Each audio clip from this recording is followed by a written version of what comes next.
லௌதேத்தூர் இயேசுஸ் கிறிஸ்துஸ். இயேசு கிறிஸ்துவுக்கு புகழ்.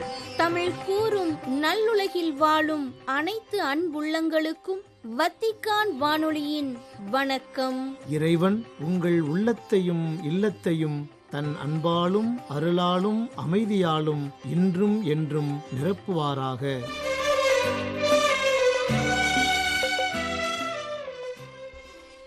அன்பு உள்ளங்களே, வத்திக்கான் வானொலி இன்று உங்களுக்கு வழங்கும் நிகழ்ச்சிகள் ஞாயிறு மறைவுரை சிந்தனை மற்றும் செய்திகள்.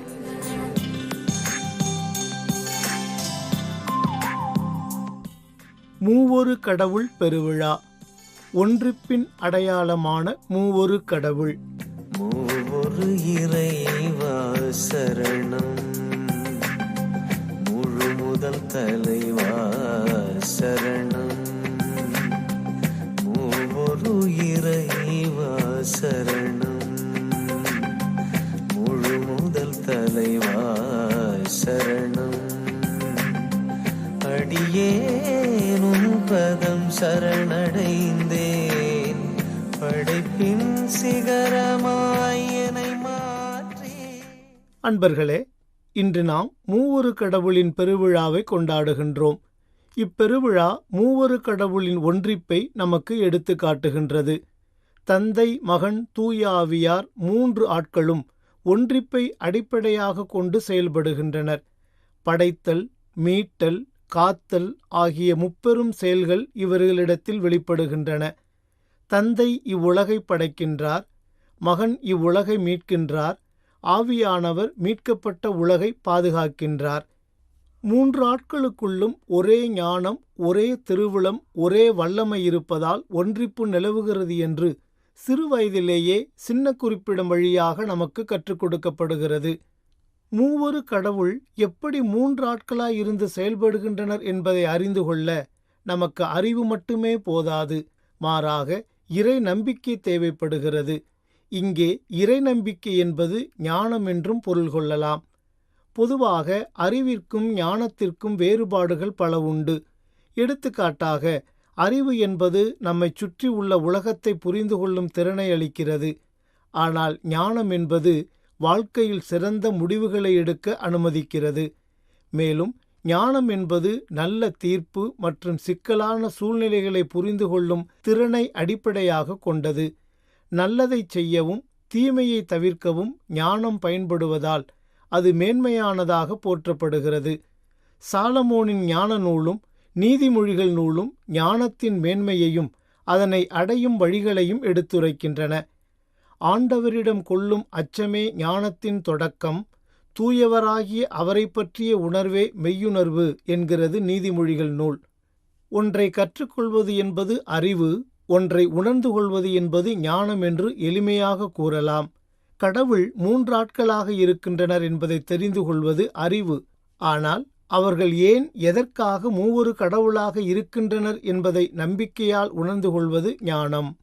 ஆகவே இந்நாளில் நம்மை மீட்பதற்காகவே மூன்று ஆட்களும் ஒரே கடவுளாய் இணைந்திருக்கிறார்கள் என்று இறை நம்பிக்கையில் ஏற்றுக்கொள்வது நமது ஞானத்தின் வெளிப்பாடாக அமைகின்றது. ஆக நமது நம்பிக்கையால் இறைவனின் செயல்பாடுகளை உணர்ந்து கொள்ள தூண்டும் ஞானத்தின் மேன்மையை குறித்து இன்றைய முதல் வாசகம் நமக்கு எடுத்துரைக்கின்றது. இங்கே இறைவனே ஞானமாகவும் வெளிப்படுகின்றார். நாம் அறிவு கொண்டு எல்லாவற்றையும் புரிந்து கொள்ள முடியாது. இன்று வரை நம்மில் பலர் இந்த மூவொரு இறைவன் கருத்தியலை புரிந்து கொள்ள முடியாமல் தடுமாறுகின்றனர். இது ஒரு புரியாத புதிராகவே இன்று வரை நீடிக்கிறது. இதைத்தான் மறைபொருள் என்கின்றோம். மெத்த படித்த புனித அகஸ்தினாரும் கூட இந்த மறைபொருளை புரிந்து கொள்ள முடியாமல் தடுமாறினார்.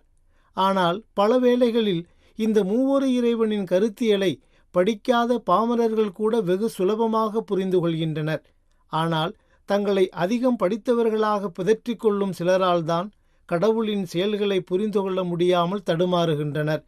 காரணம், படித்தவர்களிடம் இருப்பது அறிவு தேடல், படிக்காதவர்களிடம் இருப்பது விசுவாச தேடல்.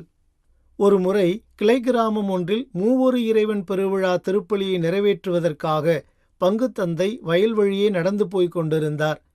இதனை எப்படி மக்களுக்கு விளக்கிச் சொல்வது? அப்படியே விளக்கிச் சொன்னாலும் அதை எப்படி அவர்கள் புரிந்து கொள்வார்கள் என்றெல்லாம் சிந்தித்தவாறே சென்று கொண்டிருந்தார். அப்போது மாடுகளை மேய்த்து கொண்டிருந்த விவசாயி ஒருவர், என்ன சாமி, தீவிரமாய் யோசித்து கொண்டே போறீங்க என்று பங்குத்தந்தையை பார்த்து கேட்டார். இன்று மூவொரு கடவுள் பெருவிழா, அதை பற்றி மக்களுக்கு எப்படி புரிய வைப்பதுன்னு தெரியல, அதான் சிந்திச்சுக்கிட்டே போறேன், மனசுல ஒரே குழப்பமாயிருக்கு என்றார் பங்குத்தந்தை. இதுல என்ன சாமி குழப்பம்? இத பாருங்க, இந்த சிவப்பு கலர் பசுமாடு பச்சை கலர் புல்ல தின்னுட்டு வெள்ளை கலர் பாலை கொடுக்குது, அவ்வளவுதான். இதுல சிவப்பு கலர் பசுமாடு தந்தை, பச்சை கலர் புல்லு இயேசு, வெள்ளை கலர் பாலு தூய ஆவி. பசுமாடு, புல்லு, பால் ஆகிய மூன்றுக்கும் எப்படி ஒன்றுக்கொன்று தொடர்பு இருக்கோ அதே மாதிரி இந்த தந்தை மகன் தூயாவி 3 பேருமே ஒருவருக்கொருவர் தொடர்புடையவங்க என்று சுலபமா சொல்லுங்க சாமி, மக்கள் புரிஞ்சுக்குவாங்க என்று அந்த மாடு மேய்ப்பவர் ஒரு போடு போட்டார். அவ்வளவுதான், பங்கு சாமியார் அப்படியே புரிகலங்கி போனார். புகழுவேன் தினம் தினம் உன்னாமமே, பரிசாற்றுவேன் பெயர் என்றும் என் வாழ்விலே.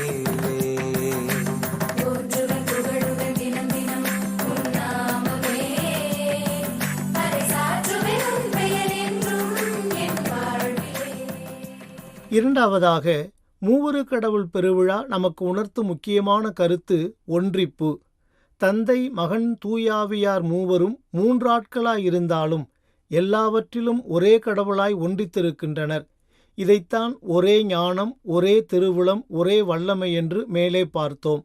திருவிவிலியத்தின் பழைய ஏற்பாட்டில் இறைத்தந்தை மற்றும் தூயாவியாரின் நேரடி செயல்பாடுகளை காண முடிகிறது. அதே வேளையில் மெசியா என்னும் இயேசுவின் திருவருகை குறித்த அறிவிப்பும் அவரது செயல்பாடுகள் எப்படி இருக்கும் என்று இறைவாக்கின நூல்களில் எடுத்துக்காட்டப்படுகிறது. அவ்வாறே புதிய ஏற்பாட்டிலும் ஆங்காங்கே மூவொரு இறைவனின் செயல்பாடுகளை பார்க்கின்றோம். குறிப்பாக 2 இடங்களில் மூவொரு இறைவனின் பிரசன்னத்தை பார்க்கின்றோம். முதலாவது, இயேசுவின் திருமுழுக்கின் போது மூவொரு இறைவனின் பிரசன்னம் வெளிப்படுகிறது. அப்போது தந்தை தனது அன்பு மகனை இவ்வுலகிற்கு அறிமுகம் செய்து வைப்பதில் பூரிப்படைகின்றார். அனைத்து மக்களையும் ஒன்றிக்கும் விதமாக இவரது பணிவாழ்வு இருக்கும் என்பதை இவ்வுலக மக்களுக்கு தெளிவுபடுத்துகின்றார். இரண்டாவதாக, உருமாற்ற நிகழ்வின் போது மூவொரு இறைவனின் பிரசன்னத்தை பார்க்கின்றோம். இந்நிகழ்வில் இறைத்தந்தை தனது அன்பு மகனின் தியாக மரணம் குறித்து உலக மக்களுக்கு மீண்டும் உறுதிப்படுத்துகின்றார். ஆக பாவத்தில் உழன்று போயிருந்த இவ்வுலகை மீட்பதில் தந்தை மகன் தூயாவியார் மூவரும் ஒன்றிணைந்து செயல்படுவதை காண முடிகின்றது. இயேசு தனது பணிவாழ்வு முழுவதும் இறைத்தந்தை குறித்தும் தூயாவியார் குறித்தும் பேசுகின்றார். மிகவும் சிறப்பாக யோவான் நற்செய்தியில் மூவொரு இறைவனின் ஒன்றிப்பு குறித்து அதிகம் பேசுவதாக நற்செய்தியாளர் யோவான் எடுத்து காட்டுகின்றார். இன்றைய நற்செய்தியில் உண்மையை வெளிப்படுத்தும் தூயாவியார் வரும்போது அவர் முழு உண்மையை நோக்கி உங்களை வழிநடத்துவார். அவர் தாமாக எதையும் பேச மாட்டார், தாம் கேட்பதையே பேசுவார். வரப்போகிறவற்றை உங்களுக்கு அறிவிப்பார். அவர் என்னிடமிருந்து கேட்டு உங்களுக்கு அறிவிப்பார். இவ்வாறு அவர் என்னை மாட்சிப்படுத்துவார். தந்தையுடையவை யாவும் என்னுடையவையே, எனவேதான் அவர் என்னிடமிருந்து பெற்று உங்களுக்கு அறிவிப்பார் என்றேன் என இயேசு கூறும் வார்த்தைகளில் மூவொரு கடவுள் குறித்த ஒன்றிப்பு முழுமையாக வெளிப்படுவதை பார்க்கின்றோம். மேலும் மூவொரு இறைவனை முக்கோண வடிவத்தில் அடையாளப்படுத்துகின்றோம். முக்கோணத்திலுள்ள 3 பக்கங்களும் சம அளவில் ஒன்றோடு ஒன்று பிணைந்து இணைந்திருக்கும். அதுபோலவே மூவொரு இறைவனும் ஒரே ஞானம், ஒரே திருவுளம், ஒரே வல்லமை என சம அளவில் இணைந்துள்ளனர்.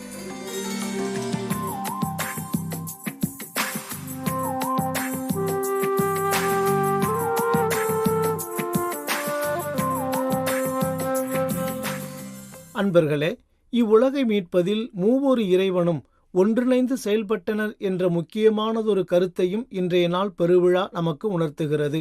அது ஒரு மிகப்பெரிய கிராமம். அதில் பல்வேறு இனத்தவரும் மொழியினரும் வாழ்ந்து வந்தனர். இதன் காரணமாக அவர்களிடத்தில் பல்வேறு பிரிவுகளும் பிணக்குகளும் நிலவின. நாளொரு மேனியும் பொழுதொரு வண்ணமுமாக அவர்களிடத்தில் வேற்றுமைகளும் சண்டை சச்சரவுகளும் வளர்ந்து கொண்டே வந்தன. அதே கிராமத்தில் ஒரு ஏழை குடும்பம். அக்குடும்பத்தின் தந்தை மிகவும் நல்ல மனிதர். அவருக்கு 2 ஆண் குழந்தைகள். 2வது குழந்தை பிறந்த சில நாட்களிலேயே அவரின் மனைவி இறந்துவிட்ட நிலையில் தாய்க்கு தாயாக இருந்து அந்த 2 ஆண் குழந்தைகளையும் அவரே மிகவும் பொறுப்பாக வளர்த்து வந்தார். அக்குழந்தைகள் வளரும்போதே நற்குணங்களையும் கற்றுக் கொடுத்தார். குறிப்பாக தனது நலனை காட்டிலும் பிற நலனுக்காகவும் இந்த சமுதாயத்தின் நலனுக்காகவும் நம் வாழ்வையே அர்ப்பணிக்க வேண்டும் என்ற உயர்ந்த விழுமியத்தையும் சொல்லிக் கொடுத்தார். அவர்கள் வளர்ந்து சிம்சோனைப் போல தெய்வ பயமும் வலிமையும் சமுதாய அக்கறையும் ஒருங்கே பெற்ற இளையோராக அக்கிராமத்தில் வலம் வந்தனர். அங்கே நிலவிய வேறுபாடுகளும் மாறுபாடுகளும் தான் அந்த கிராமத்தின் வளர்ச்சிக்கு தடைகளாக இருக்கின்றன என்பதை அறிந்த மூத்த மகன் எல்லா இனத்தவரிடமிருந்தும் தன்னையொத்த இளையோரை தெரிவு செய்து அவர்களுக்கு விழிப்புணர்வூட்டி அக்கிராமத்தின் வளர்ச்சிக்காக பாடுபடத் தொடங்கினார். அவர்களின் செயல்பாடுகள் அக்கிராமத்தில் உள்ள பலருக்கு மகிழ்ச்சியை தந்தன. தனது மூத்த மகனின் தன்னலமற்ற தியாகச் சேவைகளை எண்ணி உளம் பூரித்தார் தந்தை. ஆனால் அவரின் மகிழ்ச்சி நீடித்து நிலைக்கவில்லை. காரணம், அக்கிராமத்தில் மிக உயர்ந்த நிலையில் இருந்த பணக்காரர்கள் ஒன்று திரண்டு அவனுக்கு எதிராய் சூழ்ச்சிகளை அரங்கேற்றி பல கட்டுக்கதைகளை கட்டவிழ்த்து விட்டனர். காலங்காலமாய் தங்கள் இனத்தைச் சேர்ந்தவர்கள் மட்டுமே அவ்வூரின் அதிகார நாற்காலியில் அமர வேண்டும் என்பதற்காக திட்டங்கள் தீட்டி கூலிப்படையினரை ஏவி அந்த நல்ல தந்தையின் மூத்த மகனை கொன்று போட்டனர். செய்வதறியாது திகைத்த அவனின் நல்ல நண்பர்கள் அனைவரும் திசைக்கொருவராய் சிதறுண்டு போனார்கள். நடப்பதைக் கண்டு நாசவேலை செய்தவர்கள் நகைத்தார்கள். ஊரினை ஒன்றிணைக்க திட்டமிட்ட தன் அன்பு மகனின் ஆசை நிறைவேறவில்லையே என்று வருந்தினார் அந்த தந்தை. அப்போது புயலாய் புறப்பட்டு வந்தான் இளைய மகன். அப்பா, கவலை வேண்டாம் உங்களுக்கு. அண்ணன் விட்டுச் சென்ற அன்பு பணியை நான் தொடர்கிறேன் என்று கூறிவிட்டு சிதறுண்டு போன தன் அண்ணனின் நல்ல நண்பர்களை தேடி ஒன்றிணைத்தார். மூத்தவனை கொன்றுவிட்டால் தந்தை பின்வாங்கி விடுவார், இளைய மகனும் அரண்டு போய் ஓடிவிடுவார் என்று தப்பு கணக்கு போட்ட அவ்வூர் சதிகாரர்களின் சதித்திட்டங்கள் தவிடுபொடியாயின. இளைய மகனின் செயல் ஒரு புதிய சமுதாயத்தை நோக்கிய பாதையில் அப்பெரும் கிராமத்தை மீண்டும் புறப்படச் செய்தது. அன்பர்களே, இக்கதையில் வரும் தந்தை மகன்களைப் போல தீமைகளும் பாவங்களும் நிறைந்த இவ்வுலகை மீட்க மூவொரு இறைவன் நிகழ்த்திய தியாகம் நிறை செயல்களை நம்மால் என்றும் மறந்துவிட முடியாது. இதைத்தான் இன்றைய 2ஆம் வாசகத்தில் துன்பத்தால் மன உறுதியும், மன உறுதியால் தகைமையும், தகைமையால் எதிர்நோக்கும் விளையும் என அறிந்திருக்கிறோம். அந்த எதிர்நோக்கு ஒருபோதும் ஏமாற்றம் தராது. ஏனெனில் நாம் பெற்றுள்ள தூயாவியின் வழியாய் கடவுளின் அன்பு நம் உள்ளங்களில் பொழியப்பட்டுள்ளது என்கிறார் புனித பவுலடியார். பிற நலன் சார்ந்த நற்செயல்களில் நம்மையே நாம் கரைத்து கொள்ளும் போது நாம் பயணம் மேற்கொள்ளும் பாதைகளில் எத்தனை தடைக்கற்கள் குறுக்கிட்டாலும் அவைகள் ஒருபோதும் நமக்கு ஏமாற்றத்தை தந்துவிட முடியாது என்பதையும் உணர்வோம். ஆகவே நமது அன்றாட வாழ்வில் நம்மை சுற்றி வாழும் எண்ணற்ற துயருறு மக்களை அவர்கள் வாழும் தீமை நிறை சூழலிலிருந்து மீட்க நாம் ஒன்றிணைந்து செயல்பட வேண்டும் என்பதை மூவொரு கடவுளின் பெருவிழா நமக்கு நினைவூட்டுகிறது. இதனை நன்கு புரிந்து கொண்டு செயல்பட இந்நாளில் இறையருள் வேண்டி மன்றாடுவோம். பெயர் சொல்லி அழைத்து அருளளித்தாயும் பணிதனை கொடுத்து உடன் நடந்தாய், வறியவர் வாழ்ந்திட எனை தெரிந்தாய். இறைவா, வறியவர் வாழ்ந்திட எனை தெரிந்தாய். சிறியவர் உயர்ந்திட வழியும் செய்தாய். அமைதியின் தூதனாய் ஒன்றிப்பின் அடையாளமான மூவொரு கடவுள் என்ற தலைப்பில் இன்றைய ஞாயிறு மறைவுரை சிந்தனையை உங்களுக்கு வழங்கியது வத்திக்கான் வானொலி.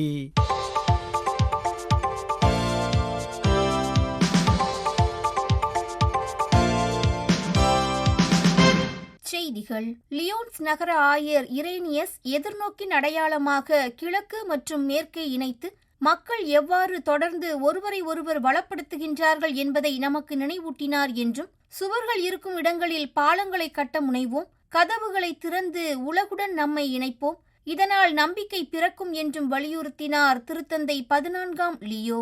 ஜூன் 14 சனிக்கிழமை வத்திக்கான் தூய பேதுரு பெருங்கோவிலில் நடைபெற்ற யூபிலியாண்டு சிறப்பு மறைக்கல்வி உரை கூட்டமானது மீண்டும் தொடங்கப்பட்ட நிலையில் 2ஆம் நூற்றாண்டில் வாழ்ந்த லியோன்ஸ் நகர ஆயர் இரேனியஸ் குறித்த கருத்துக்களை திருப்பயணிகளிடத்தில் பகிர்ந்து கொண்டார் திருத்தந்தை. 2025ஆம் ஆண்டு எதிர்நோக்கின் திருப்பயணிகள் ஆண்டை முன்னிட்டு திருத்தந்தை பிரான்சிஸ் அவர்களால் தொடங்கி வைக்கப்பட்ட சனிக்கிழமை சிறப்பு மறைக்கல்வி உரை கூட்டமானது மீண்டும் ஜூன் 14 சனிக்கிழமை ஆரம்பமானது. மிகப்பெரிய கிறிஸ்தவ இறையியலாளர்களில் ஒருவரான லியோன்ஸ் நகர ஆயர் இரேனியஸ் அவர்கள் எதிர்நோக்கானது எவ்வளவு அழகானது மற்றும் சரியானது என்பதை அடையாளம் காண நமக்கு உதவுகின்றார் என்றும் எடுத்துரைத்தார் திருத்தந்தை. ஈரான் மற்றும் இஸ்ரேலில் அண்மையில் நடக்கும் நிகழ்வுகள் அப்பகுதியில் நிலைமை மிகவும் மோசமாகி வருவதை எடுத்துரைக்கின்றன என்றும் மிக நுண்ணிய இச்சூழலில் பொறுப்பு மற்றும் பகுத்தறிவிற்கான வேண்டுதலை புதுப்பிக்க விரும்புகிறேன் என்றும் கூறினார் திருத்தந்தை 14ஆம் லியோ. ஜூன் 14 சனிக்கிழமை வத்திக்கான் தூய பேதுரு பெருங்கோவிலில் நடைபெற்ற யூபிலி ஆண்டு சிறப்பு மறைக்கல்வி உரையின் நிறைவில் எடுத்துரைத்த உலக அமைதிக்கான ஜெப விண்ணப்பங்களின் போது இவ்வாறு கூறினார் திருத்தந்தை 14ஆம் லியோ. அணுசக்தி அச்சுறுத்தலிலிருந்து விடுபட்ட ஒரு பாதுகாப்பான உலகத்தை உருவாக்குவதற்கான உறுதிப்பாட்டை மரியாதை உள்ள சந்திப்புகள் மற்றும் நேர்மையான உரையாடல்கள் வழியாக தொடர வேண்டும் என்றும் நீதி, உடன்பிறந்த உணர்வு, பொது நன்மை ஆகியவற்றின் அடிப்படையில் ஒரு நீடித்த அமைதியை கட்டி எழுப்ப வேண்டும் என்றும் வலியுறுத்தினார் திருத்தந்தை. கடவுளே நமது முதல் மற்றும் ஒரே நம்பிக்கை என்பதை அங்கீகரிப்பதன் வழியாக நாமும் நிலையற்ற நம்பிக்கைகளிலிருந்து நீடித்த நம்பிக்கைக்கு மாறுகின்றோம் என்றும் கடவுளை அறியாது இருப்பதே மிக கொடிய வறுமை என்றும் வலியுறுத்தியுள்ளார் திருத்தந்தை 14ஆம் லியோ. நீரே என் நம்பிக்கை என்ற திருப்பாடலின் வரிகளை தலைப்பாக கொண்டு 9வது உலக வறியோர் நாளை முன்னிட்டு வெளியிட்டுள்ள செய்தியில் இவ்வாறு தெரிவித்துள்ள திருத்தந்தை 14ஆம் லியோ அவர்கள் பொது காலத்தின் 33ஆம் ஞாயிறாகிய நவம்பர் 16 அன்று உலக வறியோர் நாள் சிறப்பிக்கப்பட இருப்பதாகவும் குறிப்பிட்டுள்ளார். கிறிஸ்தவ நம்பிக்கை என்பது வாழ்க்கை பயணத்தின் ஒவ்வொரு படியிலும் உறுதியானது என்று கடவுளின் வார்த்தை நமக்கு எடுத்துரைக்கின்றது என்று குறிப்பிட்டுள்ள திருத்தந்தை அவர்கள் மனித பலத்தை சார்ந்தது அல்ல, மாறாக எப்போதும் உண்மையுள்ள கடவுளின் வாக்குறுதியை சார்ந்தது என்றும் மொழிந்துள்ளார். அருளாளர் கார்லோ அகூத்திஸ் மற்றும் பியர் ஜார்ஜோ ஃப்ரசாத்தி இருவரும் வருகின்ற செப்டம்பர் 7 ஞாயிறன்று புனிதர்களாக உயர்த்தப்பட உள்ளனர். திரு அவையின் 267வது திருத்தந்தையாக தேர்ந்தெடுக்கப்பட்ட ஒரு மாதத்திற்கு பின் கர்தினால்கள் அவையின் சாதாரண பொதுக்கூட்டத்திற்கு தலைமையேற்று வழிநடத்திய போது புதிய புனிதர்களுக்கான ஒப்புதலை அளித்துள்ள திருத்தந்தை 14ஆம் லியோ அவர்கள் இவ்வருளாளர்கள் புனிதர்களாக உயர்த்தப்பட உள்ள நாளினையும் நிர்ணயித்துள்ளார். மேலும் அக்டோபர் 19 ஞாயிறன்று அருளாளர் பீட்டர் டுரோட், அருள் சகோதரி வின்சென்சா மரியா பொலோனி, மரியா தெல் மோந்தே கர்மேலோ, மரியா த்ரோன்காட்டி, அருளாளர் பர்த்தலோ லோங்கோ, அருளாளர் ஜோஸ் கிரெகோரியோ ஆகியோர் புனிதர்களாக உயர்த்தப்பட இருக்கின்றனர். புனித பூமியில் நடைபெற்று வரும் போரால் நம்பிக்கை மற்றும் எதிர்நோக்கின் ஒளியானது பறிக்கப்படுகின்றது என்றும் இத்தகைய வன்முறை சூழலை நாம் நிறுத்த வேண்டும், துன்புறுவோர்களையும் குற்றவாளிகள் அல்லாதவர்களையும் கடவுளே காப்பாற்றட்டும் என்றும் கூறினார் அருள்பணி இப்ராஹிம் ஃபல்தாஸ். அண்மையில் அவசர சிகிச்சை தேவைப்படும் காசாவைச் சேர்ந்த குழந்தைகள் குழு இத்தாலிக்கு வந்ததை முன்னிட்டு வத்திக்கான் செய்திகளுக்கு வழங்கிய நேர்காணலில் இவ்வாறு எடுத்துரைத்தார் எருசலேம் புனித பூமியின் காவலராகிய பிரான்சிஸ்கன் சபை அருள்பணியாளர் இப்ராஹிம் ஃபல்தாஸ். காசாவின் குழந்தைகளுக்கு ஒரு பாதுகாப்பான புகலிடம் தேவை என்று வலியுறுத்தியுள்ள அருள்பணி ஃபல்தாஸ் அவர்கள் மனிதகுலம் மீண்டும் ஒளியின் பாதைகளில் நடக்க தொடங்கும் என்று நம்பிக்கையுடன் நாம் ஜெபிப்போம் என்றும் கூறினார். தெருவோர குழந்தைகளுக்கான பணியினை ஆற்றி சன் எஜிதியோ குழுமத்தின் அருளாளராக புளோரிபெட் பானா சுய் அவர்கள் திகழ இருக்கின்றார் என்றும் ஒவ்வொரு நபரின் மதிப்புள்ள வாழ்க்கையின் பிம்பத்தை உருவாக்க விரும்பியவர் அவர் என்றும் கூறினார் சன் எஜிதியோ குழுமத்தின் பொறுப்பாளர் அலின் மினானி. ஜூன் 15 ஞாயிறன்று ரோமில் அருளாளராக உயர்த்தப்பட உள்ள புளோரிபெட் புவானா சுய் அவர்கள் குறித்து வத்திக்கான் செய்திகளுக்கு வழங்கிய நேர்காணலில் இவ்வாறு எடுத்துரைத்தார் அலின் மினானி. நேயர்களே, இத்துடன் வத்திக்கான் வானொலியின் தமிழ் ஒலிபரப்பு நிறைவு பெறுகின்றது. நன்றி, வணக்கம்.